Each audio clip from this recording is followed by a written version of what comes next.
진실탐사 엔터테이너 있는 대로 다 까! 최경영의 이슈 오도독!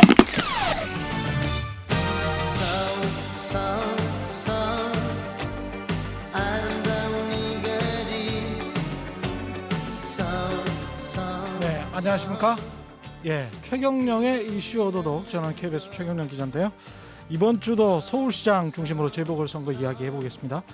제 앞에 박시영 윈지 코리아 컨설팅 대표 나와 계시고요. 안녕하십니까? 네, 반갑습니다. 반갑습니다. 그리고 늘 지난번에도 같이 있었죠. 민동기 기자 나와 있고요. 안녕하십니까? 예, 김민아 시사평론가 나와 있습니다. 안녕하십니까? 안녕하세요. 예, 이게 LH 투기 사태부터 시작해서 전부 부동산 이야기예요.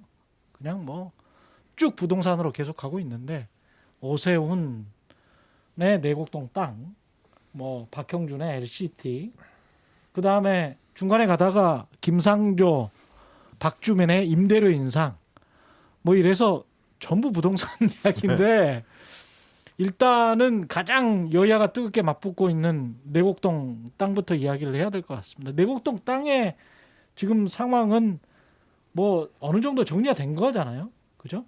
민동기 기자 어떻게 보세요? 예. 뭐가 정리된 게 있습니까? 정리가 된 예. 게 아니고요. 예, 계속 그 더불어민주당 박영선 후보 쪽에서는 의혹을 제기를 하고 있고, 오세훈 후보 쪽에서는 기존 입장을 계속 반복을 하고 있는데 아니 내가 보기에는 정리가 됐는데. 표현이 예. 조금 계속 달라지고 있습니다.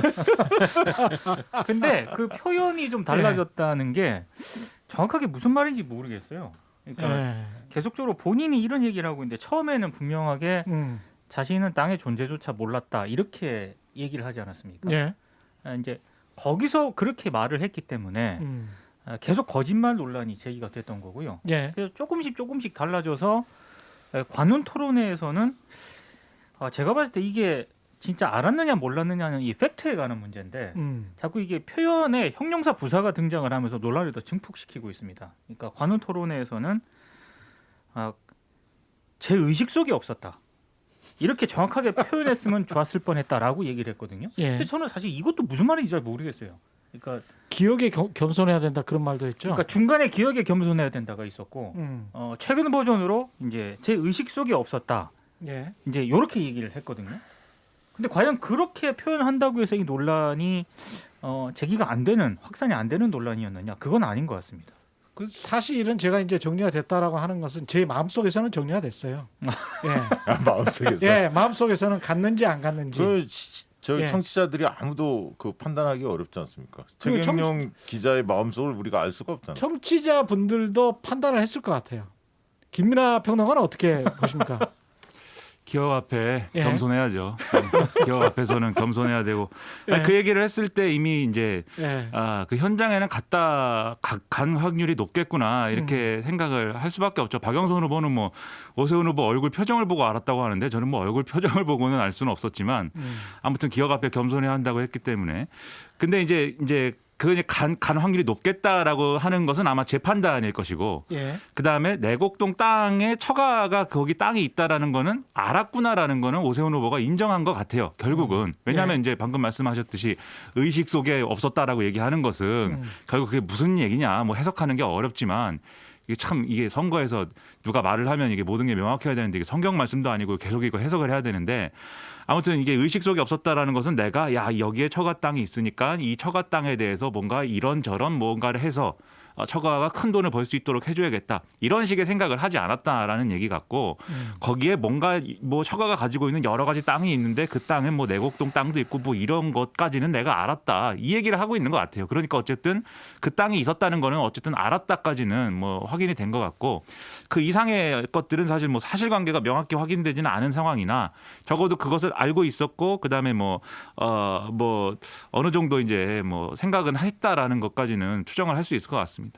근데 저는 이것도 너무 뭐랄까요? 그 단정적으로 말할 수 있다라고 생각하는 게 그렇게 유연하게 말할 필요 없다고 생각을 해요. 왜냐하면 재산 공개를 할 때 이미 그거를 몇 번을 확인을 하거든요. 네. 그렇죠. 국회의원 몇 번을 확인을 하기 때문에 그때 뭐 재산 공개했잖아. 그 전에 이 보도가 나왔을 때 이미 존재나 위치도 몰랐다. 이거는 말이 안 되는 해명이에요. 아니, 이 처음부터 정도 됐으면요. 예. 그 언론이 흔히 많이 쓰는 팩트 체크 하지 않습니까? 예, 많이 하시잖아요. 그렇죠. 그걸 명확히 해야죠. 하나씩. 예. 왜냐하면 토론회에서 단순히 내곡동 땅을 측량하러 갔냐 안 갔냐뿐만 아니라 그 뒤에 2차 토론도 보면 노무현 정부에서 이것을 허용한 것처럼 마치 근데 그 뒤에 문서들이 다 밝혀졌지 않습니까? 사실 노무현 정부 시절에는 환경부가 반대해서 보류가 됐고 중단된 거죠. 그래서 이명박 정부 들어가서 새롭게 서울시가 추진했던 정황들이 다 드러났는데 여전히 그 주장을 답습하고 있거든요. 그러니까 결국 언론이 이 문제에서 명확하게 드러난 증거를 가지고 판단을 할 수 있도록 도와줘야 하는데 실질적으로 지금 언론이 아무것도 안 해요. 보도도 아니 제대로 안 사실은 하고. 언론은 했어요. 아니 명확하게 사실 보도는 KBS 의견이 보도가 하나도 안 맞는 것 같아요. 아니, 모든 아니, 사람들이. 아니 뭐. 정말 KBS 보도는 처음부터 KBS는 이 부분에 대한 취재를 했죠. 명확하게 말을 근데 다른 했어요. 언론들이 그 거기에 부분에 관해서. 대해서 예. 제대로 보도를 안 하고 있죠. 사실 이 문제가 있고 그 다음에 오세훈 후보가 왜 그렇게 표현을 했을까? 이 얘기는 왜 그랬냐면 허위사실 유포죄로 지금 고발돼 있어요. 예. 그런데 TV 토론에서 그 부분에 대해서 또 난 간 적 없다. 이렇게 명확히 얘기하면 앞으로 이 법정에서 상당히 불리할 수 있다라고 판단한 것 같아요. 그렇기 때문에 그런 표현을 쓴 겁니다.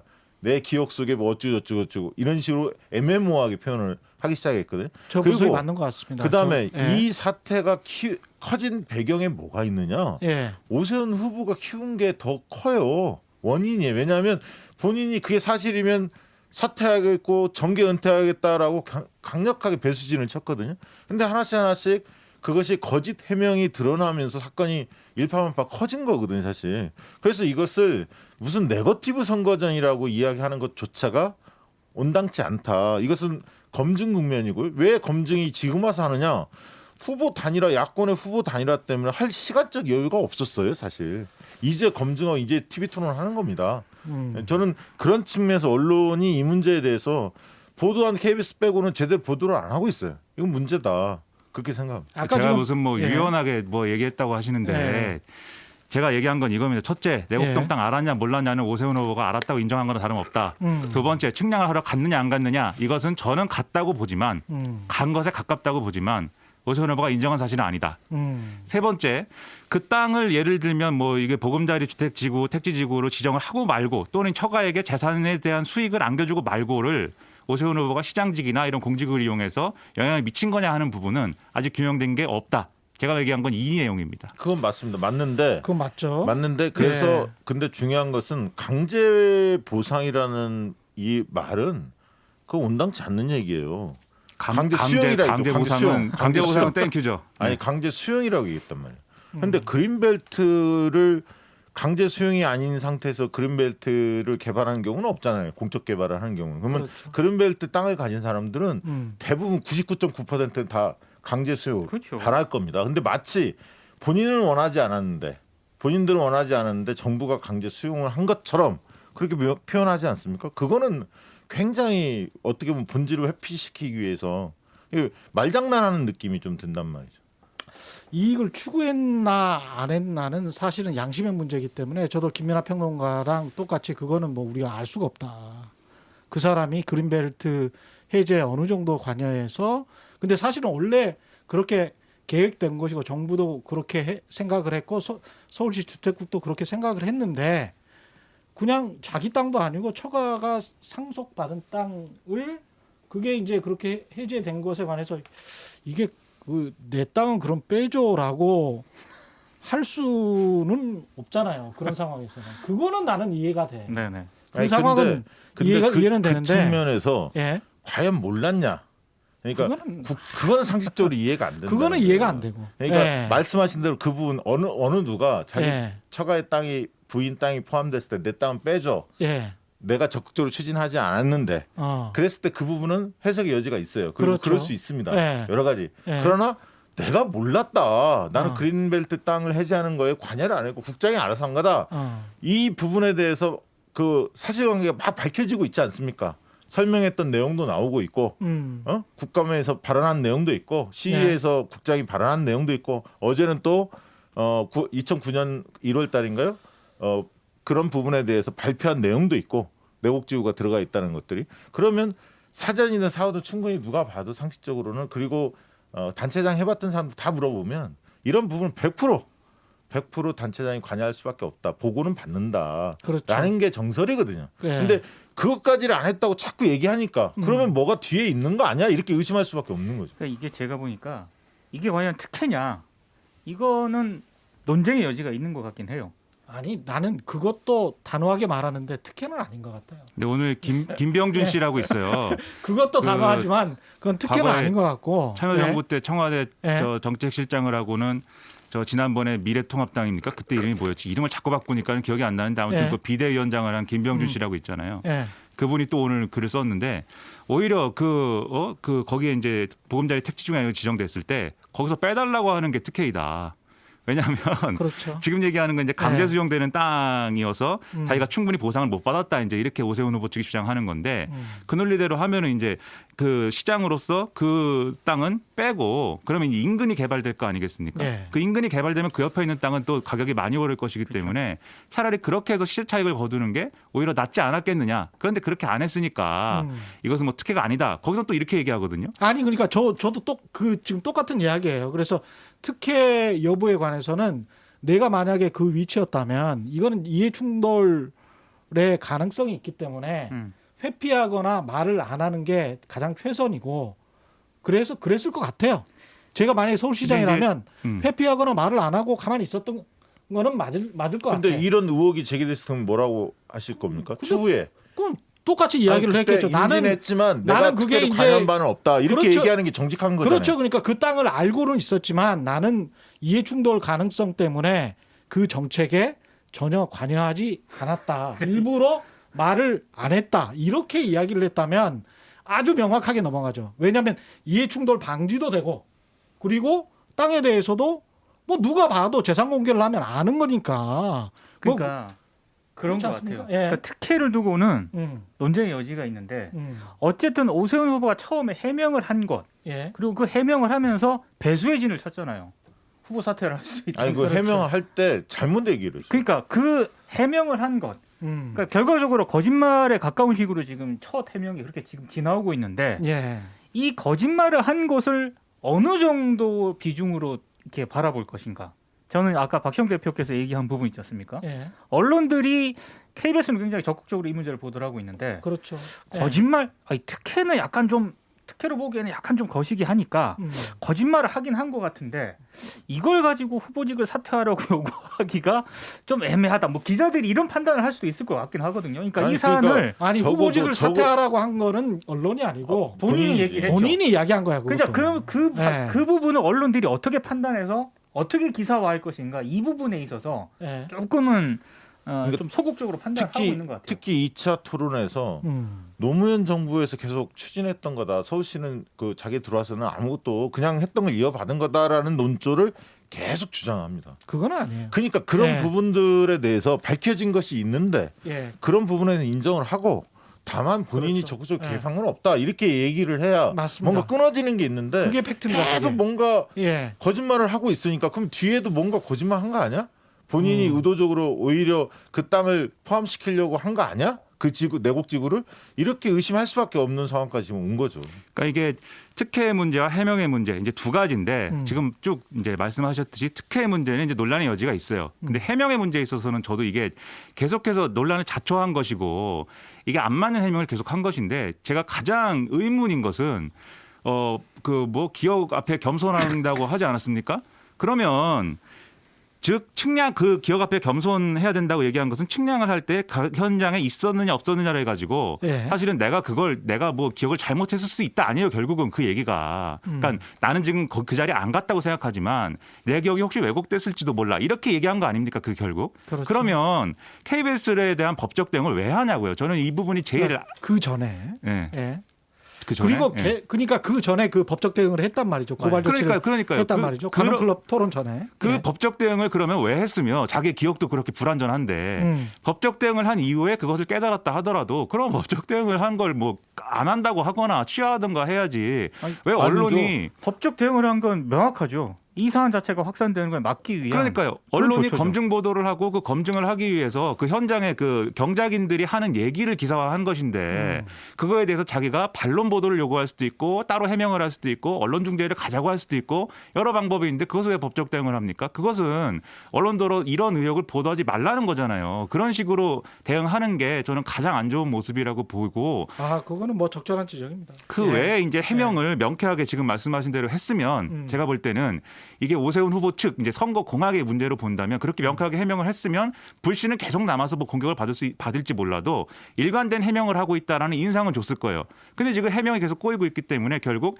이게 특혜냐 아니냐의 이슈를 가지고 유권자들이 판단한다기보다는 이 문제의 후보자가 어떻게 대응하느냐를 놓고 판단을 할 거거든요. 거기서 볼 때는 이건 마이너스 감점 요인이죠. 그렇죠. 예를 들면 TV 토론 2차 나와서 그 얘기를 하잖아요. 추가적으로 증언이 나올 것을 봉쇄시킵니다. 이게 무슨 얘기를 하냐면 앞으로 계속 그 뭐 재판에서 볼 거다, 수사 과정에서 볼 거다 이런 식으로 약간 겁박선 발언을 하거든요. 그러니까 문제 제기한 사람 증언에서 예를 들면 현장에 있었던 사람들의 추가 증언이 나올 수도 있는 거 아닙니까? 예. 그 부분에 대해서 못 나오도록 뭐 압박을 하는 거예요, 사실은. 그러니까 이 내용을 딱 들으면서 야, 이건 뭔가 캥기는 게 확실히 있구나 그런 느낌을 받을 수밖에 없는 거죠. 저는 개인적으로는 서울시 이 후보 캠프 오세훈 후보 캠프의 대변인이 지금 저 박용찬 씨란 말이죠. 전 MBC 기자. MBC 논설 실장인데 네. 2017년 제 기억에 박근혜 정권 부역 언론인 2차 명단에 이분 이름이 있어요. 근데 제가 논평을 보면서 그분의 이제 성명 나왔어요. KBS 보도가 나오고 난 다음에 선대위 대변인으로서 논평을 하는데 거기에 언론 자유를 위해 참고 참았다라는 구절이 있더라고요. 근데 깜짝 놀랐어요, 정말. 언론 자유를 위해서 이명박 정부 때 그러면 정윤주 사장을 불법적으로 기소했습니까? 아니면 언론 자유를 위해서 무슨 박근혜 정부 때 이정현 수석이 KBS 보도국장한테 전화를 해서 정말 대국적으로 좀 참아달라고 해경 비판하지 말라고 그랬습니까? 한번 봐주숑 이렇게 하지 않았습니까? 한번 봐주시오 네. 이렇게 했잖아요. 이게 지금 너무 이런 태도는 좀 과거를 회상시키기 때문에 본인들이 우리가 지금 정부 여당도 지금 나중에 이제 부동산 정책에 관해서 좀 질타하고 비판해야 될 부분들이 많지만 좀 솔직했으면 좋겠고 좀 뻔뻔하지 않았으면 좋겠어요. 야당도 그렇고 여당도 나중에 이야기하겠지만 이건 정말 뻔뻔한 거예요. 본인이 당사자였고 전국 언론노동조합이라는 곳에서 당신이 2차 부역자 명단에 들어가 있다라고 발표를 했고 소송을 했습니다. 그게 모욕이라고. 졌어요. 법원에서 졌어. 이것도 소송 걸리는 거 아니에요? 이렇게 네. 얘기해가지고. 네. 근데 난 이런 상황 자체가 이게 뭔지 모르겠다는 거지. 분위기가 숙연해집니다. 예, 이거는 아닌 것 같아. 제가 이게 네. 옆에서 한마디 거들고 싶은데 예전에 박용찬 대변인이 MBC 기자로 있을 때 예. 저랑 몇 번 악연이 있어서 예. 저는 코멘트를 하지 않겠어요. 제가 말씀드린 게 팩트가 아닙니까? 아닙니다. 맞습니다. 다 팩트잖아요. 네네네. 제 기억이 맞아요. 분명히 그랬단 말이죠. 근데 이게 언론 자유를 위해서 참고 참았다고 하니까 근데 KBS 보도는 지금까지 확인된 걸로는 다 팩트란 말입니다. 그게 뭐 잘못된 게 있어. 근데 그걸 대검찰청에 고발하고. 근데 왜 언론들은 그 식당 주인을 취재를 안 하죠? 저는 좀 궁금한 게 그거예요. 식당 이름까지 다 밝혀졌잖아요. 안골 식당? 예. 그리고 식당이 뭐 지금은 없다는 거 아니야 아니, 또? 없어도 그분이 어디에서 뭘 하시는지를 예. 우리 언론의 수준이 그걸 예.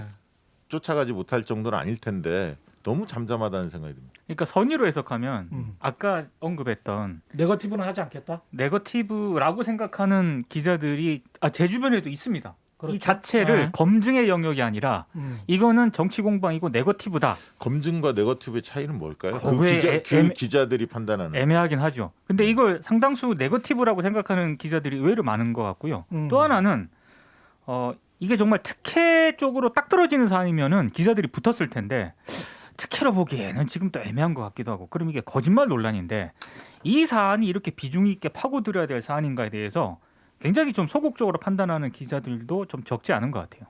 선의로 해석해서 그렇다는 얘기입니다. 이 서울시장 선거가 전부 이제 부동산으로 갈 수밖에 없는 원죄는 사실은 정부 여당에 있어요.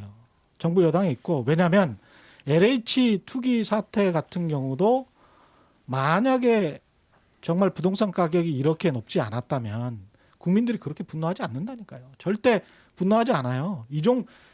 아니 쉽게 말해 그 공공기관의 말단 직원들과 뭐 일부 간부들이 투기한 거 아니에요. 그러면 기자들 입장에서 봤을 때는 마이너한 사건이야. 그렇죠. 그잖아. 그런데 국민들이 엄청 분노를 해. 그 이유는 뭐야? 이렇게 아파트 가격이 높은데 이놈들은 이러고 있었네.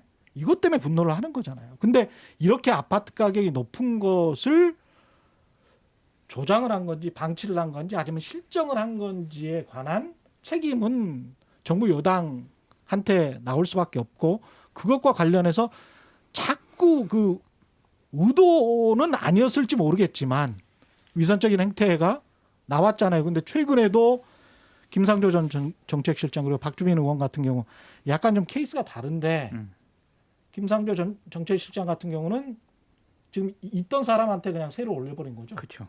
있던 사람한테. 네. 예. 재계약을 한 거죠.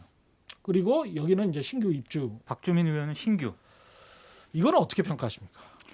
예, 그러니까 지금 LH 사태가 이 정권의 어떤 뭐 개혁의 어떤 그런 정치 이런 것들의 총결산처럼 지금 돼버려 가지고 굉장히 어지럽게 된 게 마찬가지 맥락입니다. 다 이게 방금 이제 최경환 기자님 말씀하셨듯이 LH 사태에서 사람들이 뭘 보는 거냐면 이제 부동산 가격이 어쨌든 간에 올라왔으니까 그 오르는 과정에 대해서 내가 피해를 봤다고 생각을 해요. 그게 어떤 경우든 그렇죠. 남의 집이 올랐든 뭐 또는 내가 월세가 전월세가 올랐든 어떤 경우든 나는 상당한 피해를 입었다라고 보는 상황이에요. 그리고 그 원인은 어쨌든 정부의 정책에 있다고 생각을 하는데 이게 어쨌든 정부가 이 부동산 정책에 대해서 뭔가 개혁적인 어떤 방향으로 계속 얘기를 했단 말이에요. 다주택자들을 규제를 하고 그다음에 세금을 이제 강하게 매기고 이런 걸 통해서 실수요자들 그리고 1주택자들에게 좀 더 편안한 환경을 조성하겠다. 이렇게 얘기해 왔지만 결과적으로는 그런 상황 때문에 내가 피해를 봤다고 생각하는데 그럼 이 피해를 이 정권에 있는 다른 사람들이 같이 봤다라고 하면 다 같이 피해본 거다라고 하면 또 이제 그거에 대해서 뭐 그런가 하겠는데 이 어떤 뭐 정권에 동조의식이 있는 느껴지지. 그렇죠. 네, 세입자로서의 동조의식. 그렇죠. 네. 그게 아니라 방금 이제 LH에 있는 직원들도 그렇고 네. 그리고 지금 김상조 정책실장 전 정책실장도 그렇고 네. 오히려 이 상황을 이용해서 자기들은 뭔가 이득을 본 것 같은 그런 이제 의심이 들게 생겼단 말이죠. 이득을 그러면 받죠. 그렇죠. 예, 이득을 받죠. 그렇죠. 네. 그럼 이 상황에서는 당연히 정부가 뭔가 개혁을 한다고 했는데 그 개혁 다 누구를 위한 개혁이었느냐 이 의문이 들 수밖에 없는 거고 부동산에도 시작했지만 사실은 검찰 문제도 마찬가지예요. 그래서 지난해 그렇게 뭐 윤석열하고 싸워가지고 내쫓으려고 했는데 결국 안 되지 않았느냐. 그거 누구를 위해서 한 거냐. 윤석열 전 총장 지지율이 왜 저렇게 돼버렸느냐. 여기까지 평가가 가는 거거든요. 그러다 보니까 지금 말씀드렸듯이 개혁에 대한 어떤 총결산 뭐 이렇게 해가지고 이게 아닌 것 같다라는 이제 여론이 지금 정권 심판론으로 이어지고 있는데 이런 상황이 그러니까 김상조 전 정책실장이나 박주민 의원 같은 사람들이 이제 기름을 붓는 듯한 이런 행위를 했다고 또 여론은 보는 거죠. 그런데 지금 말씀하셨듯이 뭐 경우는 다릅니다. 예를 들면 박주민 의원의 경우에는 뭐 그게 어쨌든 신규 계약에 의한 것이기도 하지만 그 뭐 여러 가지 시세나 고려했을 때 시세보다도 낮은 월세인 거는 맞거든요. 그리고 이제 그 신규 계약이기 때문에 전월세 상한제법에 이제 해당되는 내용도 아니고 그건 맞는데 그럼에도 불구하고 본인이 이제 그 법에 발의를 한 사람이고 그 앞장서서 이 전월세법이 통과가 되기 전에 이런 임대료 인상 시도나 이런 것들이 지금 굉장히 많다. 이렇게 경고까지 했던 인물이 어쨌든 간에 좀 월세를 좀 과다하게 책정했다. 이렇게 사람들이 보니까 이런 것들은 정치적으로 어떤 정치적 차원에서의 자기 관리나 이제 이런 문제로 봐야 되는 뭐 그런 차원이겠죠. 이거는 어쨌든 동일한 레토릭으로 지금 사람들에게 수용되고 있다. 이 점을 지금 어떻게 할 것이냐 대책이 있어야 되는 거죠. 박시영 대표는 어떻게 생각하시는지 궁금한데 그 가령 이 주호영 원내대표 같은 경우에 반포 주공 1단지잖아요. 거기가 지금 전세가 MBC 보도를 보니까 한 20% 넘게 올랐고 1억, 많이 올랐죠. 1억인가요? 예. 1억 올렸죠. 1억인가 올라갔습니다. 20% 정도 네, 네. 올라갔고 이게 지금 박주민 의원 같은 경우는 한 9% 올라갔죠. 9.1%. 네. 근데 한 사람은 임대차 3법을 대표 발의했고 네. 한 사람은 임대차 3법을 반대를 했죠. 했어요. 네. 그러니까 이제 여론이나 언론은 한 사람은 위선적이고 한 사람은 반대를 했으니까 올려도 괜찮은 거. 아니, 그러니까 어떻게 지금- 봐야 되는 건지 이게. 그래서 언론이 예. 균형 감각이 상실됐다고 이야기하는 거예요. 왜냐하면 예. 재산 공개가 이루어졌거든요. 국회의원들이 일제히 다 이루어졌습니다. 그렇죠. 그래서 뭐 예를 들면 국민의힘의 한무경 의원 같은 경우는 평창에 3만 평 땅 얘기도 나오고 있거든요. 그러니까 그런 부분들은 물론 이제 국회의원 중에 유명한 분은 아니시죠. 대중적으로 많이 알려진 분은 아닌데 박주민 의원이야 상징성이 좀 있으니까 더 어떻게 보면 이게 일파만파 커지는 측면이 있습니다. 사실 내용을 들여다보면 고의성 그렇게 안 보이는데 이게 별로 무신경한 거죠. 그 부분에 대한 신경을 썼어야 하는데 그냥 알아서 해주십시오 이렇게 얘기했다는 거 아닙니까? 부동산 중개업자한테. 그래서 신경을 안 쓴 부분이 있고 또 아까 했던 박주민 의원이 갖고 있는 어떤 좀 청렴함이랄까요? 거지갑. 뭐 이런 식으로 예. 소문이 네. 났던 분이니까 더 예. 청년층한테는 가슴 아프게 당연히 들릴 것 같은데 근데 언론이 적어도 재산 공개를 다 했으면 국회의원들 이 부분을 형평성 있게 보도해야 하거든요. 전수조사를 다 해야 된다. 다 상당 부분 나와 있어요. 사실 땅 그렇죠. 어디 샀고 뭐 이게 다 네. 나와 있습니다. 그리고 얼마나 올랐고 아까 주호영 원내대표 얘기도 했지만 예. 이런 것을 같이 균형 있게 보도하면서 음. 그렇지만 임대차 3법을 주도했던 여당 내에 이 주도했던 분들은 더 크게 들린다. 이렇게 얘기하면 그 부분들이 받아들일 겁니다. 유권자들. 근데 지금 보면 야권 쪽에서 문제 있는 분들에 대해서는 언급이 없어요. 그리고 부동산 문제 이 정도 언급하는데 LCT 문제 얼마나 큽니까? 이거 이야기합니까? 다만 저는 지금 김민하 평론가가 얘기했던 부분이 상당 부분 동의를 합니다. 그러니까 그 얘기는 뭔 얘기냐면 실제로 국민들 인식을 저희가 여론조사를 해보면 부동산이 급등하는 원인이 어디 있느냐 물어보면 두 가지로 딱 나왔어요. 투기 세력을 못 잡은 문제와 한편으로 정부의 정책이 잘못돼서 공급을 제대로 못했던 문제 두 가지를 거의 엇비슷하게 뽑았거든요. LH 이전에 조사를 해보면 그렇습니다. 정부 정책이야 뭐 대충 다 알고 있는 얘기고 투기 세력 문제가 그렇게 컸던 거예요. 사람들의 생각. 근데 그게 민간인들의 기획 부동산 이런 투기만을 생각했던 건데 알고 봤더니 공무원들 LH 내에서도 이런 게 이루어졌네. 이게 굉장히 놀라운 충격적인 사실이었던 거죠. 그래서 지금 이제 국민들 입장에서는 이참에 투기 세력을 밟으면서 해고하라 이렇게 강력히 요구하고 있는데 실제 이제 또 전 공무원들 대상으로 재산 신고 뭐 이런 얘기를 하니까 하이직 공무원들은 또 술렁술렁 하거든요. 이 부분에 대해서. 네. 그러니까 이 부분이 앞으로 어떻게 보면 그 굉장히 강력하게 추진하면서도 어떻게 설득해낼 거냐. 이 부분이 굉장히 중요하고 무엇보다도 이 과정에서 내로남불의 형태들이 막 나올 거 아닙니까? 그 부분에 대해서는 과단성 있게 여야 할 것 없이 과단성 있게 대책을 좀 마련하고 엄중하게 문제를 다뤄야 한다. 그래서 특히 땅 투기 의혹이 있는 분들과 관련해서는 자체 평가를 해서 뭐 제명 조치를 한다든가 출당 조치를 한다든가 명확한 입장이 있어야 한다 봅니다. 좀 심각한 경우들이 있을 수 있지 않습니까? 나중에 밝혀졌을 경우에 그런 생각이 듭니다. 모난돌이 정맞는 경우라고 생각을 해요. 아 이게 박주민은 모난돌이다. 왜냐하면 박주민 둥글둥글하지 않아? 약간 위아래로 길쭉한 느낌이. 박주민 의원이 예. 그 임대차법 그 개정안을 발의를 하면서 여러저러 개혁적인 얘기를 많이 했잖아요. 그렇죠. 근데 그 기자들 전에도 개혁적인 이야기 굉장히 많이 했어요. 네. 그러니까 네. 기자들 사이에서는 뭐 거지라는 어떤 그런 별명까지 붙은 데다가 박주민 의원은 안 그러겠지라는 그런 막연한 인식이 있었던 것 같은데 이번에 이제 보니까 안 그러네? 라는 인식이 분명히 작용을 했고요. 그리고 어떤 이성적인 영역에서 판단을 하기보다는 감성적인 영역에서 좀 많이 배신감 같은 게 들면서 이게 좀 여론이 좀 굉장히 과도하게 지금 비판하는 측면이 저는 있다고 봅니다. 분명히. 그렇다고 뭐 박주민 의원을 제가 뭐 지금 옹호하는 건 아니고요. 비판이 그럼 다른 박주민은 어떻게 했어야 될까요?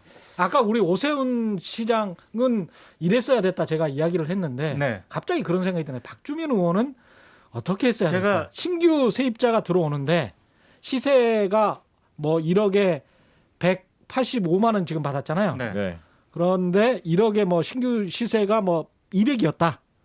근데 한 20만 원 깎아줬다 그 말 아니에요. 그러니까 예, 그럼 얼마를 받았어야지? 이슈 오도독 말고 예, 최경영의 최강 시사에서 잠깐 얘기를 했는데 예, 고위공직자나 국회의원은요. 예, 물론 이 국회의원은 그 공천을 받을 때 예. 다른 지역을 받을 수가 있지 않습니까? 자기가 사는 곳보다 그렇죠, 그렇죠. 다른 지역에 공천 받으면 그쪽으로 이제 집을 보통 전세를 얻어서 가는 경우가 있습니다. 그러니까 이런 문제점이 있긴 합니다만 기본적으로 선출직 공무원이라면 저는 1가구 1주택으로 가야 된다. 이런 문제를 원천적으로 차단하기 위해서. 하우스푸어는 어떻게 하우스푸어? 아니 국회의원이 근데 하우스푸어는 그렇게- 아니야. 아니 집을 갖고 있는데 네. 그거 세주고 나는 월세 산다 뭐 이런 경우들 말이에요. 아니 거기도 지금 1가구 1주택 아니에요? 지금 은평에는 박주민 전세 의원- 살고 있잖아요. 1가구 네. 1주택인데 이제 전세를 얻다 보니까 그러니까 아예 그걸 팔고 그쪽으로 가든가. 아니 근데 그거는 현실성 없는 얘기예요. 땡. 현실성이 왜냐하면- 없다 하더라도 아니 왜 그러냐면 제가 얘기할게요. 예. 영입 인사들이 꽤 많아요 총선 때. 예. 근데 그 전국구는 이게 총선 전국구이기 때문에 지역적 제한은 없습니다. 다만 예. 정서적으로 그 지역을 주민등록으로 옮기는 것이 필요하다라고 생각을 해서 옮기는 거거든요. 법적인 문제는 아닙니다. 그렇죠. 예. 예. 그리고 이제 투표를 할 수 있는 그 지역에서 이 부분 예. 때문에 이제 옮기는데 대개는 영입 인사의 경우에는 다른 지역에 사는 경우들이 많이 있지 않습니까? 그 지역만 있는 게 아니기 때문에. 예. 그럼 막판에 선거 운동 시작 한 일주일 전 열흘 전에 영입되는 케이스도 있어요. 그러다 보면 그 불가피하게 그럴 수밖에 없는 전세나 월세를 부득이하게 얻고 갈 수밖에 없다. 그러니까 민동기 기자님이 충분히 이해하는데 현실성은 좀 떨어진다. 아니 그러니까 보세요. 그럼 만약에 지금 아까 최경영 기자 얘기를 했잖아요. 아니 그러니까 1억이 얼마를 받아야 되냐. 그러니까 박주민 의원은 내 얼마를 질문은 간단한 거야. 얼마를 받아야 아니, 그러니까 되느냐. 5% 이야기는 나왔었으니까 예. 이미 알고는 있었으니까 그렇게 본인이 주문을 알고 했었어야지. 있었으니까. 근데 그거 시세보다 원하는 거 아니에요 지금 기자들이 그거 원하는 거 아니에요? 그러니까 그 정도를 계속 주장을 했기 때문에 내 집의 문제도 미리 5% 이내에서 인상되는 범위 내에서 체결하도록 근데 저는 중개업자한테 이야기했어야 한다. 신규 계약이라고 할지라도 그걸 지금 그렇게 지금 얘기하는 거 아닙니까? 지금 근데 때리는 저는 게. 9.1% 받았다고 이렇게 욕을 얻어먹지 않습니까? 예, 근데 5% 이하로 받았다 하더라도 기자들이 욕했을 것 같아요. 아이 그렇게는 요구보다 근데 그런 기자들은 진짜 이게 아니, 또- 그러니까 재계약은 5% 이내로 해야 되는 거고 신규 계약은 아니 뭐 그 상관이 조항은 없는 없죠 거잖아요, 사실은. 그죠? 아무것도 그냥 없죠. 그게 이제 그래서 이 부동산 문제라는 게 결국 모든 이제 임대 계약이나 이런 것들은 사인 간의 계약으로 이루어지니까 이제 항상 이렇게 문제가 되는 건데 예. 그래서 저는 박주민 의원이 어떻게 했어야 되느냐의 문제를 얘기하면 사실 뭐 네. 아까도 말씀드렸지만 이게 뭐 지금 위법도 아니고 네. 사실은 이렇게 한 거에 대해서도 이제 시세보다 낮게 받았기 때문에 항변할 수 있어요 박주민 의원은. 근데 항변을 못 하는 게 지금 네. 분위기 때문에 이런 것이지 이거 하나만 터졌다. 지금 뭐 세상이 정말 지금 평화롭게 달도 잘 돌아가고 있는데 박주민 의원이 이거 하나 터졌다라고 하면 이렇게까지 논란 안 됐겠죠. 정답이네. 그리고 예. 사실 예. 액수의 문제도 좀 있는 것 같아요. 180만 원, 185만 원 이러면 월세가 그렇다라고 하면 월세 세지. 그냥 받아들이는 입장에서는 소민 입장에서는 세지. 네 명이 사나 뭐 이렇게 생각한단 말이에요. 저 같은 사람 입장에서는 가난뱅이들 입장에서는 5명이서 살고 있나 뭐 이렇게 생각하게 전 아니 되는데 보통 4인 가정 아니에요? 우리 집은 4인 아니 가정인데. 제가 말씀하는 건 예. 월세를 내는 4명이서 아, 네 명이서. 모여갖고 사는 것인가 이게 뭐 예. 아니, 미드 그거- 프렌즈인가 뭐 이렇게 생각하는데 아무튼 이제 그런 이 분위기상의 문제가 예. 있는 것 같고 그 다음에 이게 또 하나 이제 약간 이용되는 측면이 있는 게 예. 이게 항상 그래요. 이게 뭐 이 착한 척하는 놈이 더 밉다 이런 정서에 지금 편승하고 있는 것도 있어요. 이게 대놓고 나쁜 놈하고 착한 척하다가 뒤에서 나쁜 짓 하고 걸린 놈하고 둘이 똑같이 어쨌든 똑같은 죄를 지었더라도 앞에서 착한 척한 놈이 더 밉다 이렇게 얘기하는 그러니까 거잖아요. 사람 이게 웃긴 게요. 어. 박주민 의원이 거지갑 행세를 하다 보니까 예. 집이 없을 걸로 생각하는 거야. 많은 사람들이? 사람들이. 아니 실제로 네. 그렇게 생각하는 사람이 있어요. 근데 집도 있고 예. 월세를 그 정도로 받아? 제가 근데 부인도 지금 변호사 아닙니까? 제가 제가 최경영의 알기로는- 네, 경제쇼부터 변호사잖아요. 최강 시사까지 끊임없이 말하는 게 있어요. 저는 1가구 1주택자다. 아 그만 저는 얘기하시고. 상대적으로 부자다. 계속 이야기하고 있습니다. 그러니까 이렇게 예. 얘기를 만약에 했다가 예. 뭐 박주민 의원 같은 나는 가난하면 이제 위선적인 건가? 그렇죠. 아니, 그러니까 그걸- 모란돌이 정을 맞는 거예요 지금. 그러다가 예. KBS 직원 연봉 밝혀지면 또 요거도 먹어요. 그러니까 그런 아니 얘기 하지 저는 마시라고. 부자라고 했잖아요. 아, 분명히. 부자라고? 부자라고 했어. 그럼 누누이 강조하고 있어요. 네. 노블리스 부자라는. 오블리제를 해주세요. 그러니까. 노블레스 오블리제는 출연료의 인상으로 아 그래서 이게 양승동 사장에게 적극적으로 건의를 해보겠습니다. 네, 그 예. 사장님하고 특수관계이신가 봐요. 아니, 특수한 게는 아니고. 그게 이제 그래서 그래서 항상 예. 이런 식으로 활용하는 게 위선적인 무능력자 이렇게 갖다 붙여요. 그래서 착한 척을 하고 뒤에서는 자기 그 주머니 차면서 실제 정책이나 이런 거에 있어서는 무능력했다. 예. 그런데 이거의 반대 논리로 뭘 꺼내냐면 대놓고 나쁜 사람들이지만 하지만 정책적인 측면에서는 유능했다. 그 반대편에 이런 사람들이 있다. 이런 논리로 가거든요. 보수 세력이. 이게 이번에도 사실은 일정 부분 먹히는 거고 그게 과거에 이명박 정권의 탄생에 기여한 핵심 논리 중에 하나예요. 똑같이 되고 있다고 이게 생각합니다. 지금 굉장히 단순한데 이 경제라는 게 굉장히 복잡해서 부동산 시장, 부동산 가격에 올라가고 내려가고 이게 전부 공급만 가지고 이야기하지만 사실은 저는 늘 금리만 보거든요. 가장 주요한 원인은 금리이기 때문에 아주 복잡한 이야기를 너무 단순하게 하니까 사실은 이런 식으로 따지면 말이죠. 제가 몇 번 그 사례를 이야기한 적이 있는데 박근혜 전 대통령 같은 경우에 삼성동의 그 주택을 어떻게 구입을 하게 됐는지 우리가 아무도 모르고요. 예? 그리고 삼성동에 사세요. 좌우지간. 이런 식으로 이제 강남 부자들을 욕할 거면 최경환 경제부총리 이 저 서초구에 사셨어요. 안종범 경제수석 강남구에 사셨어. 근데 그때 당시에 5년 전에 이 사람들이 그 거기에 살아서 그리고 이른바 이제 대출 많이 해가지고 집을 사라. 그렇게 해서 이제 15년, 16년부터 조금씩 오르기 시작했잖아요. 오랜 침체기에서 벗어나서. 너희 좋으라고 이 정책 하는 거야? 라고 우리가 물어보지는 않았잖아. 한 번도 물어본 적이 없거든. 제가 관훈클럽에 있는 1000명 이상의 기자들, 시니어 기자들을 다 주소를 다 확보를 해가지고 소유 여부를 찾았는데 맞아요. 그때 찾다 보니까 네. 어떤 경제신문에 아주 유명한 논설위원이 어떻게 됐냐면 아니 칼럼을 쓰는데 재건축 규제 완화하라고 막 그러는 거예요. 네네. 근데 본인의 압구정동 현대아파트를 사는 거야. 소유하고 있는 거예요. 네. 그리고 제가 근데 그럼에도 불구하고 이게 사람의 양심의 자유이기 때문에 그 사람이 원래 그렇게 생각을 하고 있을 수도 있잖아요. 그러니까 재건축 규제 완화하고 공급을 많이 시키는 게 서민들의 집값 안정에도 기여한다라는 어떤 우파라고 불러야 됩니까? 보수라고 불러야 됩니까? 라는 그런 그 진영의 생각을 철저하게 믿고 있다면 그걸 욕할 수는 없죠. 아니 그러니까 이 부동산 문제가 예. 나올 때 적어도 언론사들 특히 종이신문 예. 그 조중동 등 언론사들과 검찰은 사실 할 얘기가 없어요. 왜냐하면 언론사 사주들이 어떤 상황인지 다 알 거고 예. 부동산 소유 실태가 그러면 그다음에 부동산 광고 받아갖고 운영하지 않습니까? 실질적으로. 그래서 부동산 문제에 대해서 굉장히 어쨌든 약간만 떨어져도 대폭 떨어진 것처럼 얘기하고 그래서 계속 상승을 부채질하는 세력이 바로 언론이에요. 두 번째는 검찰 문제를 짚지 않을 수 없는데 이번에 윤석열 전 총장이 선거에 한마디 했어요. 이번 선거가 어떤 원인 때문에 치러지는지 알아야 한다. 성추행 관련해서. 이 말씀을 했는데 부동산 얘기는 쏙 뺐습니다. 실제로 가장 뜨거운 게 부동산인데 왜 뺐을까요? 그 얘기를 왜 안 했을까? 윤석열 전 총장이.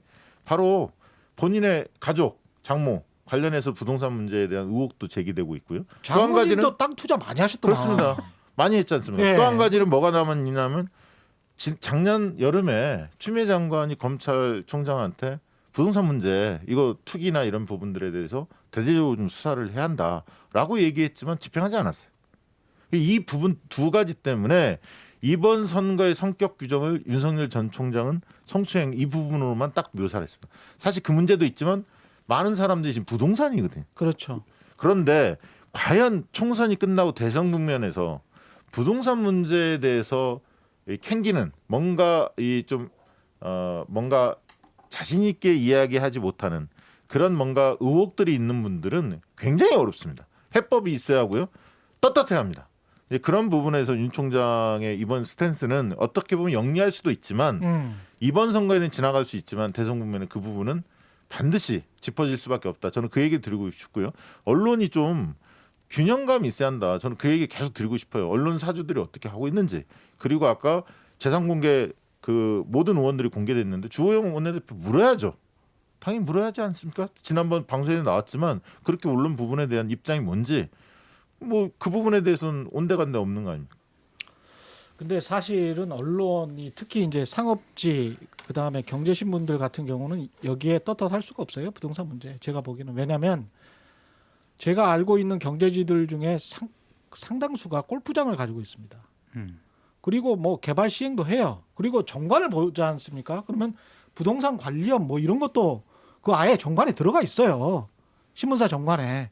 그러니까 왜 건물을 짓고 그걸 가지고 또 관리를 하고 임대업도 하고 그러니까 본인들이 어떤 부동산 분양 광고 우리가 그동안에 그렇게만 알아왔잖아요. 그런 부동산 분양 광고 때문에 어떤 그 기사가 나온다. 저런 어떤 홍보성 기사가 나온다 그렇게 생각하는 것보다는 본인들이 완전히 부동산과 관련해서는 당사자들이에요. 이게 네. 호황이어야 그분들도 영업 외 수익, 영업 수익은 기사 써서 돈 버는 거잖아요. 근데 네. 영업 외 수익이 많아지는 거지.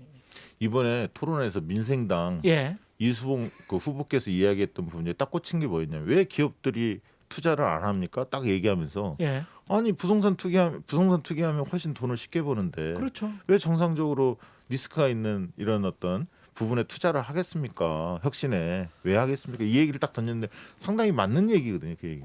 근데 이제 기자들이 이제 본인이 당사자여서 이제 뭐 이렇게 보도를 안 하고 뭐 그런 측면도 있겠지만 분위기가 좋으면 또 하죠. 왜냐하면은 기사가 잘 팔리는 것도 상당히 중요한 문제이기 때문에 분위기가 다들 이제 그것을 묻고 싶어하고 사람들이 다들 이게 이 부동산 문제를 그런 식으로 파헤치는 게 필요하다라고 하면 또 쓸 것입니다. 뭐 쓰면은 쓰는 건데 예를 들면 이명박 정권 초반에도 이제 이 공직 인사 막 낙마하고 이럴 때 강부자 정권 이런 거 막 썼잖아요.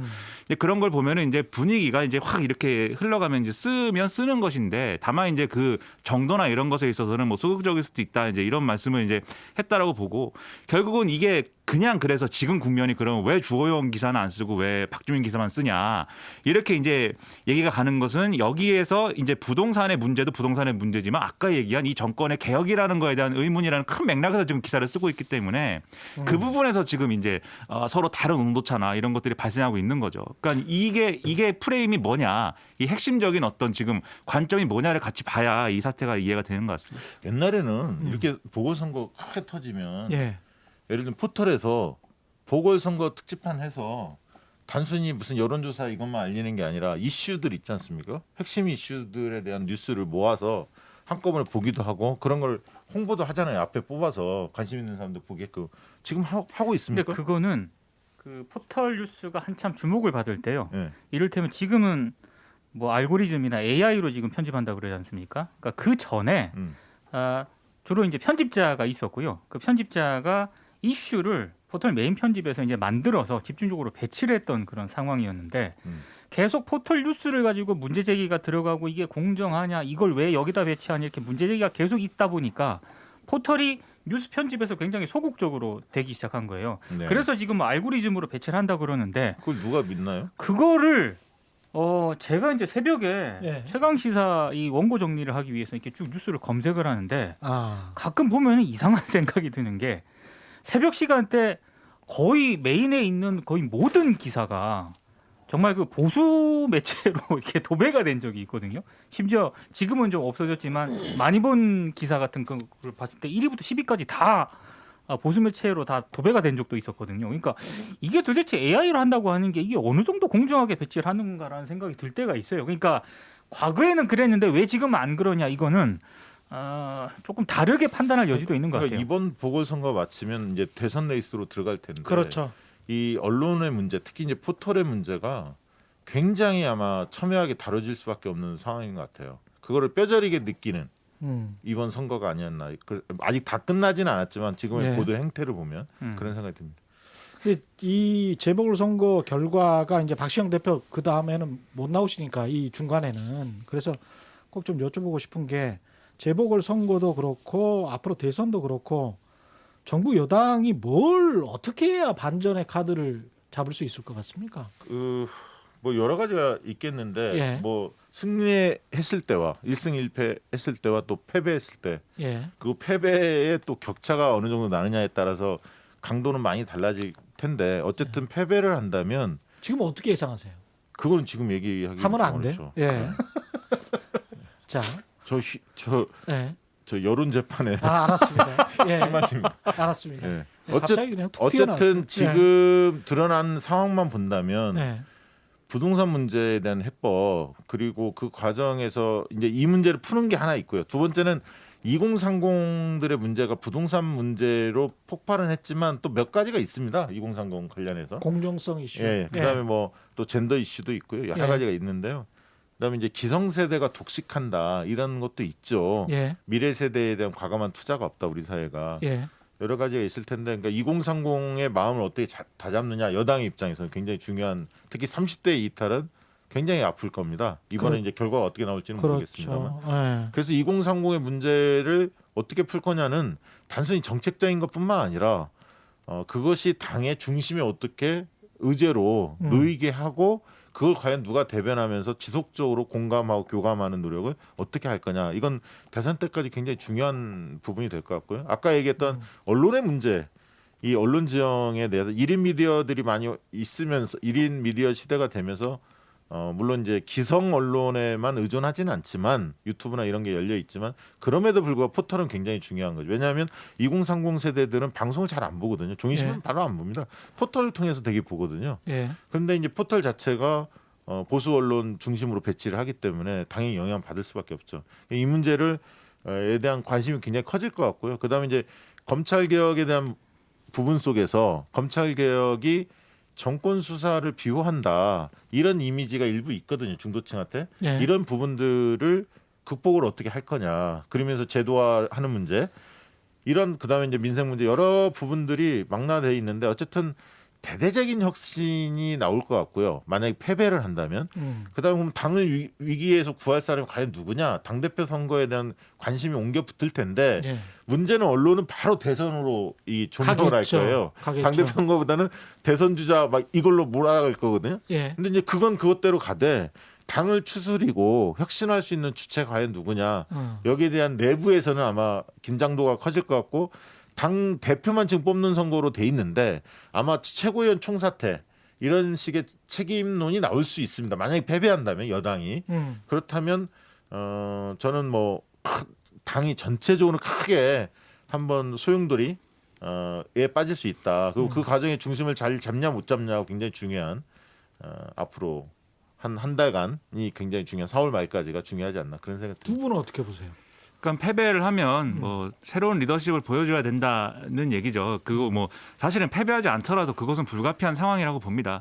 새로운 리더십이라는 것은 어쨌든 그러면 그게 뭐냐의 의문이 있는데 어쨌든 지금 문재인 정권이 이 4년 내내 이제 한 것은 어쨌든 뭔가를 개혁한다라는 거였어요. 이제 예. 뭔가를 개혁을 해서 살기 좋은 사회를 만든다는 거였는데 그러면 그게 어쨌든 충분치 않다든지 또는 그것이 뭐 위선이었다든지 뭐 아무튼 뭐 아니면 뭐 의지는 충만했으나 뭐 실력이 부족했다든지 여러 평가가 있지만 어떤 결론은 뭐 미비했다는 거 아닙니까? 그렇죠. 기대에 미치지 못했다는 거 아니에요. 그렇죠. 그러니 기대에 미치지 못한 부분을 앞으로 이제 어떻게 채워줄 것이냐의 문제가 남을 건데 맞습니다. 크게 보면 두 가지 갈래길이 있겠죠. 첫 번째는 이게 지금 그러면 왜 이게 제대로 안 된 거냐. 더 의지를 가지고 하여튼 개혁을 뭔가 하여튼 대단한 걸 더 해야 된다.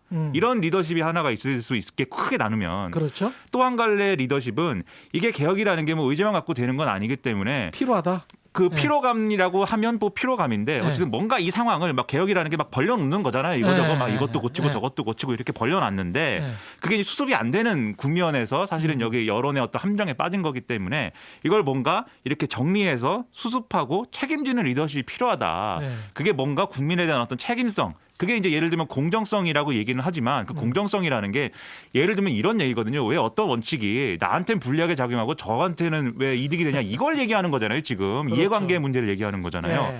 그렇기 때문에 그게 아니라 이게 책임 있는 리더십이라는 것은 똑같은 원칙을 놓고 누구에게나 이제 뭐 공평하게 적용됩니다. 앞으로 뭘 바꾸고 이게 아니라 지금 있는 걸 공평하게 적용합니다. 이런 얘기를 하는 이제 그 방향으로 가는 거냐 크게 보면 그 두 갈래 길일 것 같고 그게 아마 대선 전략이나 이런 것까지 연동되겠죠. 근데 이게 원래 그래서 이재명 이낙연 구도에서는 이게 그래도 얘기가 됐거든요. 예. 이낙연 전 대표가 그래도 이제 요 좀 책임지는 리더십에 가까웠고 예. 그다음에 이재명 지사가 뭔가 앞으로 더 개혁을 하자고 치고 나가는 리더십에 가까웠고 근데 지금 어쨌든 이 재보선 결과에 따라서 이낙연 대표가 이제 대권 주자로서는 불리한 상황에 계속해서 몰리기 때문에 예.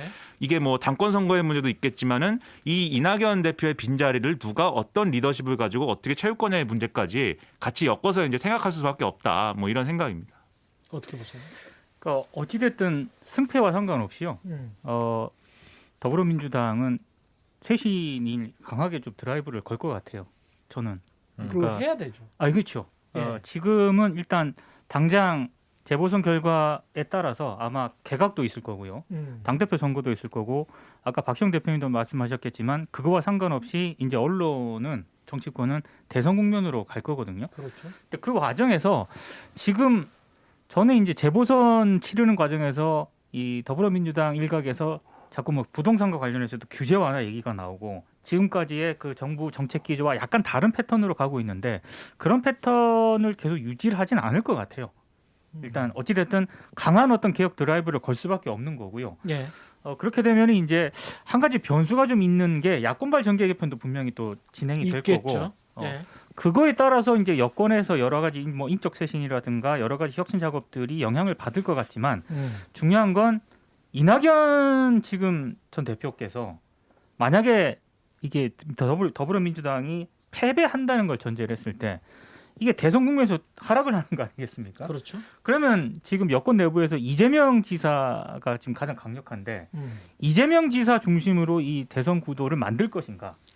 저는 이거는 또 다른 문제라고 보거든요. 근데 어떻게 사실 보세요? 뭐 민주당이 승리할 수도 있기 때문에 그렇죠. 패배를 전제로 자꾸 얘기하는 건 뭐 그렇긴 합니다만 예. 물어보시니까 얘기한다면 예. 물어봐서 얘기하는 겁니다. 예, 예. 그렇습니다. 저는 뭐 그 뚜껑은 열어봐야 한다 네. 이런 예. 입장이고요. 예. 만약에 패배를 한다면 그게 이낙연 전 당대표 지금 선대위원장의 책임이 큰 거냐 그 부분에 대한 판단이 약간 다를 수는 있을 것 같습니다. 무슨 얘기냐면 대선 지지율은 약간 정치 하락될 가능성이 있죠, 당연히. 그러나 이 LH 문제나 뭐 이렇게 지금까지 끌려온 것이 과연 이낙연의 책임이냐 꼭 그렇게 보지는 않을 것 같아요. 물론 이제 그 뒤에 이낙연 전 대표가 반등하려면 네. 본인만의 뭔가 해법들도 있고 전략이 있어야겠죠. 사람을 울릴 수 있는 뭐가 브랜드가 정책 브랜드도 만들어야 할 것 같고 예. 이낙연식의 어떤 세상이 어떤 세상이냐라는 것도 좀 명쾌하게 줘야겠죠. 그런 과제는 있지만 선거에 패배했다 해서 이낙연 전 대표가 바로 꼭 뭐 예를 들면 곤두박질 칠 거다 그렇게 보지는 않고요. 다만 정세균, 추미애 등등 기타 등등이 도약할 수 있는 공간은 열린다. 저는 좀 그렇게 보는 편이고요. 그다음에 여권에서 혁신 그 흐름이 강하게 잡힐 텐데 이 부분에서 선택과 집중을 굉장히 저는 잘해야 한다 봅니다. 그러니까 모든 걸 한꺼번에 개혁하려고 하면 저항만 세고요. 그 저항 속에서 제대로 성과를 못 거두면서 반발 세력들만 굉장히 결집시키게 만들어요. 그래서 이게 굉장히 지혜로워야 돼. 그러니까 대선 국면이 길지 않기 때문에 여기에서 한 두세 개의 꼭지만 딱 잡아서 거기에 집중해야 합니다. 예를 들면 부동산은 피해갈 수 없죠. 네. 당연히 해야 하고 그다음에 뭐 검찰개혁은 검찰 개혁을 하는 데 있어서 과연 대중의 정서가 뭔지도 지혜롭게 잘 판단을 해서 그렇게 가져가야 할 것 같고요. 언론 문제도 마찬가지 몇 가지 문제들이 있을 텐데 특히 2030과의 공감대 형성을 어떤 방식으로 할 거냐.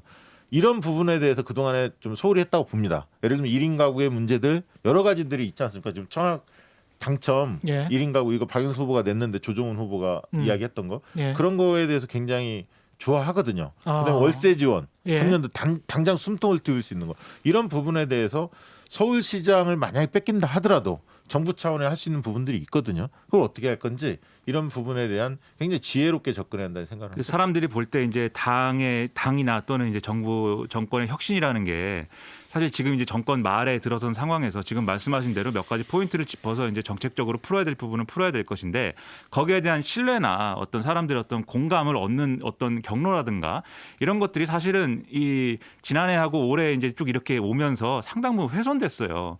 그렇기 때문에 뭔가 이제 모든 걸 보여주기 식으로 할 필요는 없겠지만 어쨌든 간에 뭔가의 인적 쇄신이 필요한 거거든요. 그런 부분에 있어서는 그게 뭐 지금 아까 얘기한 개각이 될지 무슨 청와대 참모진 교체가 될지 뭔지 모르겠지만 당권 선거에서는 아마 그 평가가 될 겁니다. 그래서 주류 교체냐 아니냐가 평가가 될 건데 예. 문제는 이제 지금의 여당 내에 그러면 주류를 교체할 수 있는 비주류에 해당하는 뭔가가 있냐 사실 그렇지 않은 거라고 다들 보거든요. 비주류라는 게 뭐냐 그러면 그렇지 않을 거라고 봐서 이 신뢰를 주류는 뭡니까? 주류라는 건 이른바 이제 이 언론에서 부르는 이름으로 친문. 뭐 친문 주류 이렇게 보는데 예. 사실 당에서 이제 지금 많이 이제 눈에 띄는 인물들, 그러니까 앞으로 뭐 당권에 충분히 이제 좀 영향력을 발휘하고 이럴 수 있는 사람들의 어떤 명단을 쭉 보면은 그렇게 분류하지 않을 사람들이 뭐 어디 있어요. 물론 그 세부적으로 들어가면 누구는 어디고 해서 뭐 분류할 수 있겠지만 그냥 대중이 볼 때 말이에요. 여론에 잡히는 대중이 볼 때는 그렇지 않은 이 사람은 확실히 당내에서는 의견이 달랐어. 이런 사람은 별로 없거든요. 그러니까 이 이미지를 어떻게 줄 수 있을 거냐에 대해서 이것도 이제 여당이 해법을 가지고 있어야 되는데 그 해법이 있는 거냐는 제가 사실 모르겠습니다. 이게 오해의 소지를 피하기 위해서 지금 마치 이게 유튜브로 보시는 분들이나 청취하시는 분들이 지금 박시영 대표나 김이나 평론가나 저가 이게 먼저 더불어민주당이 패배하는 것을 전제로 얘기를 하는 것처럼 패배하든 승리하든 해야 돼요 혁신을. 승패와 상관없이 제가 봤을 때 여권 혁신은 세 분 다 그런 네, 말씀이시죠? 불가피합니다. 네. 네. 근데 이제 재보궐선거 이후에 윤석열 전 총장 같은 경우는 저는 되게 궁금해요. 만약에 이제 삼지대로 김종인, 뭐 윤석열, 김동연 계속 이야기가 나오잖아요. 그걸 대선까지 가는 건지, 만약에 진짜로 삼지대라는 게 성립해서 그렇게 가는 건지, 아니면은 국민의힘과 지금처럼 아니, 오세훈- 지금은 결국은 네. 대선 레이스 이번 대선은 2012년 형태가 재현될 가능성이 커요. 1대1 구도로 간다고 보셔야 돼요. 결국은 결국은 밖에서 국민의힘 먼저 몸은 풀겠지만 풀고 국민의힘 쪽하고 합치지 않는 이상은 예. 지금 안철수 봤잖아요. 그쵸, 삼지대 그러니까- 한 10년을 했지 않습니까? 안 되지 않습니까? 그냥 서울시장 오세훈 선거. 안철수처럼 뭐 이렇게 합치는 거. 네, 그런 단일화의 효과도 있겠죠. 뭐 당을 합치든가 예. 여기 세력을 모으려고 할 겁니다. 윤석열 그거는 전제는 윤석열 전 총장의 리더십이나 어떤 식견이나 여러 가지 부분들이 예. 상당수 끌고 갈 수 있는 힘이 있어야 가능한 얘기예요. 근데 5월 말 정도 등판을 할 것으로 많은 분들이 예상을 하는데 5월 말 정도. 네. 예. 뭐 상반기에는 해야 하는 거 아닙니까? 현실적으로 본다면 그럼 5월 말 정도 만약에 등판을 한다면 예. 그때부터는 이제 본격적인 질문들이 나오기 시작해요. 윤석열 전 총장이 갖고 있는 뭐 부동산 해법이 뭐냐? 예를 들면 일자리 늘릴 계획이 어떻게 늘릴 수 있냐? 격차 해소는 어떻게 하는 거냐? 예. 툭툭툭툭 나올 수밖에 없잖아요. 정치에 내가 뛰어든다 하는 순간 질문은 모든 사람들이 궁금한 거 다 묻고 싶잖아요. 청년 문제 해결의 방법이 뭐냐? 하나 얘기하면 옛날에는 대충 뭉갤 수 있었지만 지금 이제 그게 안 되죠. 추가 질문 들어가면 막 다양하게 검증이 이루어질 겁니다. 그리고 가족 문제에 대해서도 굉장히 도마에 오를 거고요. 예. 그 부분 도덕성과 관련돼. 그래서 이 부분은 버틸 수 있느냐 과연 한 예를 들면 한 2, 3개월 버틸 수 있느냐 그러면 상황은 또 달라질 수가 있죠. 근데 야권에. 5월 말에 등판을 한다면 7, 8개월을 버텨야 된다는 이야기인데, 저 같으면 제가 윤석열 총장이고 지지율이 지금 이런 상태라면 저 같으면 반기문 총장처럼 끝까지 버틸 것 같아요. 아니 그러면서 한 9월 가을 넘어가지고 한 늦가을 정도에 가을 남자처럼 이렇게 쫙 나타나는 거야. 네? 그런데- 그 전에는 계속 올바른 소리 비슷한 것만 하고. 그러니까 그러면 예. 홍준표 전 대표나 이런 사람들이 가만히 안 있죠. 왜냐하면 다 상대가 있는 건데 야권에서 예. 도전하는 사람 입장에서는 예. 지금 보궐선거니까 입을 다물고 있지. 왜냐하면 보궐선거에 이전 투구 형태로 보여주면 안 좋기 때문에 결과 선거에 영향을 미치기 때문에 가만히 있는 거지. 예. 보궐선거 끝나면요 입이 이제 터지는 겁니다. 내부 싸움이 시작이 되는 거예요, 사실. 예. 지금과는 차원이 완전히 달라집니다. 국민의힘이 승패 결과에 따라서 예. 야권 재편의 양상도 달라지겠지만 음. 어찌됐든 승리하게 되면은 국민의힘 내부에서 이제 구심력을 가지고 야권 재편을 하려고 할 거고요. 여기에서 이제 윤석열 전 총장이라든가 지금 김종인 비대위원장 집에 간다고 하지 않았습니까? 근데 집에 안 갈 것 같거든요. 분명히 여러 가지 모색을 할 것 같은데 결국 이 싸움에서 균형추를 어디에다 둘 것인가 이걸 두고 국민의힘 내부에서 아마 치열한 논쟁이 아니 벌어질 만약에 겁니다. 국민의힘이 네. 승리한다면 국민의힘 내부에서 김종인 제 취대로는 당연히 나오겠죠. 당연히 나오죠. 네, 나온다고 초선 의원 봐야죠. 중심으로 당연히 나올 겁니다. 그럼 또 그러네. 중진들하고 또 갈등을 또 빚기도 할 그리고 거고. 사실 그런 것을 원하는 것 같지 않으세요? 김종인 비대위원장이? 약간 원하시는 약간 원래 거죠. 되게 예. 나는 뭐 그런 욕심이 없다, 관심이 네. 없다 이런 식으로 늘 얘기하시는데 예. 나중에 보시면 뭘 맡으시잖아요, 항상. 네. 예. 그러니까 그 결론은 그 대선까지 가는 결론은 어쨌든 양자구도일 것이다. 그렇게 될 수밖에 없는 거죠. 그러니까는 국민의힘이 이번에 이제 재보선에서 이기든 지든 이제 거기도 이제 당권 국면인데 어쨌든 김종인 비대위원장은 자기 집에 간다고 했으니까 당권 국면인데 거기서 이제 뭐 어쨌든 간에 당권에 나갈 사람들이 뭐 수많은 사람들이 뭐 있으니까 또 거기도 그분들이 어떤 충돌을 하게 될 것이고 그 충돌의 과정에서 이제 그러면 이렇게 싸우지 말고 김종인 비대위원장을 재추대하는 게 어떠냐 뭐 이런 얘기도 나올 것이고 어지러울 텐데 그 충돌의 본질은 결국은 이 지금 일부 중진들이 얘기하는 것처럼 영남과 보수를 기반으로 해서 이것부터 하고 나서 그 다음에 이제 중도 확장으로 가는 모델인 것이냐, 아니면 이 원래 보수하고의 일정 정도의 결별이나 이런 것들을 각오하고서라도 중도로 계속 밀어붙여야 된다라는 김종인식 노선을 관철이 계속 하는 거냐, 이게 큰 그림에선 그게 갈릴 건데 그게 어떻게 될 건지는 사실은 장담할 수 없죠. 국민의힘 내부의 대결 구도상.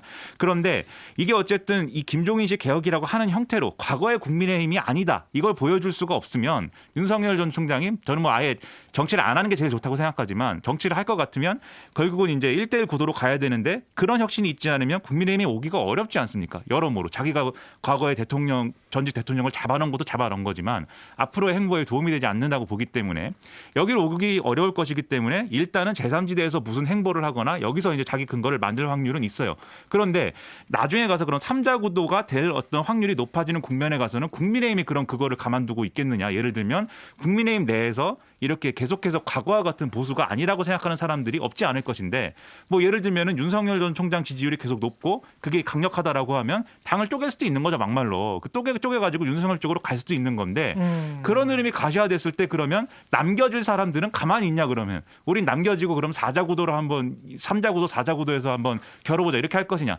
따라가야죠 무조건. 따라갈 것인데 뭐 윤석열 전 총장이 선별 뭐 이렇게 수용을 할 수도 없는 거고 예. 그래서 그런 그림으로 가도 어쨌든 주도권은 윤석열 전 총장 측으로 넘어가지만 커다란 뭔가의 하나의 야권 세력이다. 이런 그림이 이제 될 것이고 물론 일부 이탈은 있겠지만 그 반대의 경우도 있을 수가 있죠. 결국은 윤석열 전 총장이 국민의힘이 충분히 뭐 이 혁신을 이뤘다라고 판단해서 거기 이제 제3지대에서 뭔가 이제 기틀을 만들어 가지고 들어가 버리는 형식이 될 수도 있고. 근데 두 시나리오 모두 결국에 가서는 1대1 구도를 큰 이 범보수가 만드는 과정으로서 어떤 프로세스가 진행되는 것이다. 그래서 일각에서 얘기하는 김종인, 윤여준, 파평윤 씨끼리의 윤여준, 윤석열의 무슨 제3지대 프로젝트 이런 것들은 제한적이고 그런 것들이 한다 하더라도 상당히 이제 단기적으로만 가능할 것이다. 그런 생각입니다. 그게 이제 추장관 표현에 의하면 소설을 쓰시네. 아니 근데 과거에 이명박 전 대통령 같은 경우도 한나라당 사람은 아니었잖아요. 그렇죠? 기업인이었다가. 아니, 생각해 보세요. 김종인 비대위원장이 만약에 재추대 가능성 저는 충분히 있다고 보는데 뭐라고 얘기하겠습니까? 윤석열 상대로 앞으로는. 봐라 안철수 보지 않았냐. 밖에 있으면 안 된다. 외롭다. 불알아. 예. 어느 시점에 강력하게 이야기할 겁니다. 예. 안철수 밖에 처음에 지지율 높지만 점차 꺼지지 않습니까? 단일화 국면에서. 이걸 다 알거든요. 그래서 결국은 윤석열은 밖에서 몸 푼다 하더라도 결국은 합칠 수밖에 없는 거고요. 근데 이 명분이 현직 검사도 지금 이제 실명으로 비판을 했지만 이게 만약에 정치를 그렇게 하면 그동안의 검찰 중립성과 독립성을 위해서 외쳐왔던 당신의 명분이 다 사라지고 검찰 정직에 큰 누가 된다. 안 하는 게 낫겠다. 그런 식의 이제 비판이 지금 나오고 있거든요. 아니, 실제로 근데, 그것도 커질 거고 예. 진짜 민주당의 인사들 만나보면 윤석열을 두려워하지 않습니다. 왜? 흠이 많은 것 같아서. 예, 많아서. 그러니까 맞아요. 그러니까 아까 박시영 대표도 그렇고 김이나 평론가가 그렸던 시나리오 있지 않습니까? 예. 이거의 기본 전제는 윤석열 전 총장이 검증의 영역에서 아까 5월 말 정도 대비한다 그랬는데 검증의 기간을 버텨야 되는 그런 전제가 있어요. 나 5월 말에 안 나올 것 같아. 제가 봤을 때 그걸 못 버티면은 윤석열 나 같으면 총장 안 나와 절대. 전 총장의 지지율은 거품이고 한 11월쯤에 나오는 게 좋다니까. 그러면 야권발 정계 개편에서 윤 전 총장이 구심력을 발휘할 수가 없기 때문에 아 그렇습니까? 예. 그리고 민주당도 대선 시기가 빨라질 수밖에 없어요. 맞습니다. 그러니까 뭐냐면 이게 1승 1패가 되면 정상적으로 가는데 만에 하나 그 1승 1패가 아니라 뭐 2패가 됐다. 그러면 대선 후보들의 발걸음이 굉장히 빨라지고요. 그렇죠. 그다음에 마이크도 바로바로 들이댈 거고요. 흔히 말하는 경선 캠프라고 하거든요. 경선 캠프가 4월 말이면 이제 막 꾸려질 수밖에 없습니다. 그러면 흔히 얘기하는 뭐 이재명, 이낙연, 정세균 총리도 당연히 총리 이제 그만두고 대선 내에서 뛰어들 수밖에 없고요. 조건 자체 추미애 전 장관 뛰어들 거고요. 뭐 이런 분들이 뭐 상당히 많거든요. 지금 준비하는 뭐 김두관, 이광재 뭐 많은데요. 박주민 의원도 한동안 대선 얘기가 좀 있었죠. 그러나 나올지 안 나올지는 모르겠습니다만 어쨌든 시기가 굉장히 빨라진다라는 건 분명해 보이고요. 그러면서 이제 첫 번째 고민거리는 뭐냐면 대선 경선 선출 시점을 지금 180일 전으로 돼 있거든요. 9월 초에 해야 합니다. 그러나 이것을 당무위 결의로 연기도 시킬 수가 있어요. 지금 규정상. 이 부분은 이제 차기 당대표의 영역일 것 같은데 어쨌든 그 문제와 관련해서 이해관계가 좀 엇갈릴 테니까 그 정리하는 부분도 이제 쟁점으로 떠오를 것 같고요. 그다음에 이제 아까 했던 혁신 경쟁에 있어서 대선 주자들이 어떤 입장을 낼 거냐 이것도 굉장히 중요하죠. 검증과 네거티브냐 아까 그 오세훈 후보 때부터 시작했는데 갑자기 그런 생각이 드네요. 이명박 전 대통령 같은 경우에 한 60% 넘게 지지율이 치솟았잖아요. 근데 여름 정도 되니까 그때 제가 분명히 기억을 하는데 그 언론사의 대부분의 보도 분위기가 그냥 되는 거야. 예? 한 60% 정도 되니까. 근데 탈세랄지 분명히 이제 명백한 탈세가 있었잖아요. 딸이 무슨 뭐 줄리어드 그쪽에 미국에 있었는데 여기에서 직원으로 있는 것처럼 해가지고 그 돈을 받고 그랬었잖아요. 월급 네. 받고 그랬었잖아요. 근데 그런 것도 잘 보도를 안 하려고 했단 말이에요. 그리고 저 건물 밑에 무슨 뭐 이상한 저 업소도 있었는데 그렇죠. 그것도 잘 보도를 안 하려고 했다가 경향신문 뭐 툭툭 나오고 그랬었습니다.